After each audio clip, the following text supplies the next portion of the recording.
ओम नमः शिवाय। चलतु आज महाशिवरात्रि स्पेशल साबु भोग बनैबा। प्रथम ये सब फल आम नहीं जाइचु ताको भल भाव आम धोई नबा। धोई सारी सब प्रकार फल को ये आम चुन चुन करी कदली को तापर मु काटी नेबी चुन चुन करी। तापर ये मु डालिंब को भल भाव भल से छड़े नेबी। सब किछि आम भल से चुन चुन करी काटी नबा। तापर साबु ये मु बतरे रखाई 3-4 घंटा बतरे देइथिली। साबु ऊपर आम सब फल काटी आम सब फल पकई नबा। तापर चीनी आम पकई नबा।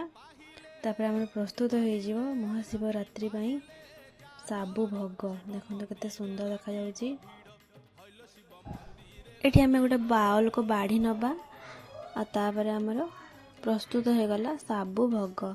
वीडियो भल लगे लाइक शेयर सब्सक्राइब करदे। ओम नमः शिवाय।